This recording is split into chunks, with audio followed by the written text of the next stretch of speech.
9 pieces, handmade, thrifted, and upcycled. Just how versatile are they, and how many ways can we style them all? Call it Project Mini Capsule Wardrobe.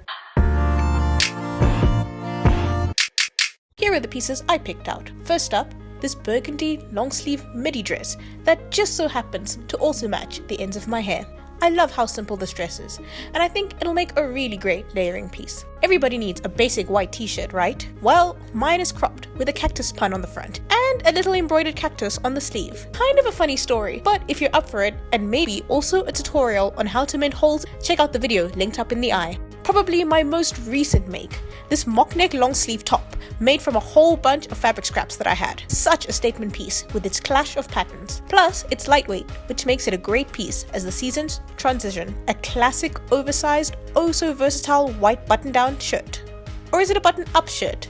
I think the real question here is, who starts buttoning up their shirts from the bottom up anyway? The sweater vest that I upcycled way before the resurgence of the sleeveless sweater trend. In a mottled grey tone with a longer length, side vents, a keyhole cutout and a high neck. How's that for versatility? Every wardrobe needs a cozy layer like this one to just throw over anything. I am living for the stripes, the oversized fit, and the chunky yarn that just makes this knit sweater the warmest hug while looking stylish too. You gotta have a solid pair of well-fitted jeans in your rotation. Now, there is no need for them to be basic or plain. In fact, I love a little bit of spice with this contrast stripe right down the middle. Be sure to check out how I upcycled these two-tone wide-leg jeans. Okay y'all, you'll have to forgive me for this one because this is not actually thrifted, gifted, or handmade. But nothing beats the warmth, comfort, and freedom of motion that you get from a good pair of leggings on a slightly cooler day. Lastly, these second-hand Doc Marten boots in a shade of brown that you certainly don't see very often. Perfect to match any outfit. This Toto will be keeping her boots on till the end of time. As such, I will be wearing them with every outfit you see today. So, now that all the items are in the hypothetical capsule, let the randomized outfit lookbook begin. Starting off real simple with outfit 1. Dress over some leggings, frilly socks, and the boots. Boom! Such an easy combination to put together, and I'm a total stan. Obviously, if it's warm enough, take off those leggings, girl, and label it outfit 0. Want to go seamlessly from daytime to nighttime? Well, throw that knitted sweater right over the top. Now, I could have left the sweater in its full glory, long length and all, for the big shirt, little pants outfit formula, but using a belt to crop it up right at the waist creates a delicate balance that suddenly has the dress looking like a cute skater skirt. How about layering the sweater vest on top of the already existing dress and leggings base? Like dark academia vibes. When was the last time you heard about that aesthetic? Maybe it would be more true to that if I folded the vest up to a crop length, but no matter. Personally, I'm loving the 2 long layers over each other. Alright, let's introduce the white shirt into the mix. I totally could have just put it on and left it unbuttoned, cardigan style, but come on. Tying it in the front with a knot over the dress? Classic. Let me take myself out on a date and buy myself flowers. Yes, please. Okay, crazy how the order of layering completely changes the vibe of an outfit. We've still got the same players here, the shirt, the dress, the leggings. However, with the collar and the cuffs sticking out from under the dress, it's low-key giving Wednesday Addams. Removing the dress from the equation, but not losing the dress silhouette, I've got the white shirt buttoned all the way down, creating the dress shirt. No, wait, the shirt dress. Actually, in this case, I'm pretty sure it counts as both. Cheers to an easygoing outfit for chilling or running errands in. There could not be a shirt in this video without adding a sweater vest on top of it because what an iconic clothing duo. This grayscale colorway with the tiniest bit of white breaking the boundary between top and bottom, chef's kiss. And we can take things up a notch, literally, by cropping the vest so that more of the shirt is exposed. Looks super professional either way. Still on that corporate girly grind, but let's try swapping out the leggings for some pants. 2-tone jeans, tucking the sweater vest, and my, do I look like I'm about to get down to some business.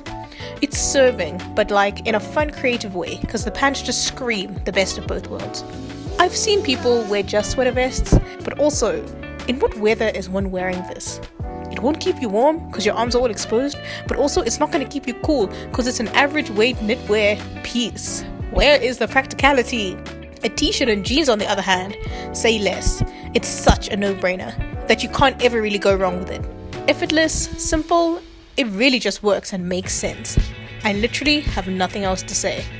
And if I get cold in either of the last two outfits, I'm for sure throwing that knitted sweater vest on top. I could not tell you what I was jamming to at this point, but if my moves are anything to go by, you can tell that the outfit is casual and comfortable. I'm still clearly feeling myself in this outfit, and I haven't really explored this yet, but the vents on the side of the vest allow me to create this really cool high-low effect by tucking in the front but leaving the back hanging. And honestly, what a fun styling option. Oops, I totally forgot to remove the vest from the shot because I was in such a rush to showcase this long sleeve underneath. There's just something so funky and vibey about the animal print, so let's give this pattern clashing its moment to shine. Yes ma'am. How about putting a t-shirt on top of that? Still vibes. You would think there would be a lot going on here, but I think because there's a little bit of every color on every piece, it kind of just works out. Nothing too outrageous, except maybe my dance moves. Now tell me why it feels like such a cop-out to just swap the jeans for some leggings. I don't know, but I feel like I didn't really invent anything new here, so I'm just gonna count this as outfit 0.5. That's a secret agent spy transition if I ever saw one, because I feel super sleek and ready to kick some butt in this outfit. I don't know whose butt, but if you see me walking around wearing this outfit, y'all better watch your backs. Cold? Put the sweater on over the top. Nothing we haven't already seen. Oversized sweater with leggings or jeans, same text, different font. Let's bring back the dress for a hot minute, for a dress over jeans moment. Something about this pairing seems off. I don't know if it's the type of dress or the fact that the jeans should be skinnier, but it's a no from me, friends. You will not be seeing me wearing this again. But if you tuck the dress into the jeans, suddenly it's a whole different story. Thank you, baggier jeans and only slightly flared dress. I really like these together, but I mean, it's just a plain long sleeve and jeans at this point, so I can't complain too much. Add a t-shirt over the top, and we've got pretty much the same situation as earlier. Makes me think I totally should have styled the white t-shirt over just the dress. Missed opportunity. How many more outfit pairings did I miss, I wonder? Let me know in the comments if you think of any good ones. While I'm thinking of even more outfit combinations, why not throw the vest over the t-shirt and the dress that became a long sleeve? Looks a little weird, I know, but quite frankly at this point I'm running out of energy to keep trying clothes on, and also creativity to keep thinking them up. So I took a little bit of a mind break and dedicated outfit 21 and all of its fractional components to the many ways one can style a button-up shirt, which could probably be a whole video all on its own. I know I literally just styled it in 2 ways, but use your mind to superimpose all the other ways I tied and wore this shirt throughout the video onto these jeans that I'm wearing. Tell me you see the vision. I am certainly seeing a vision, because who is she? A working class citizen for some high-ranking corporation, that's who. Lol, don't take me seriously at all. What can I say? I'm a girl who loves her shirts and sweaters.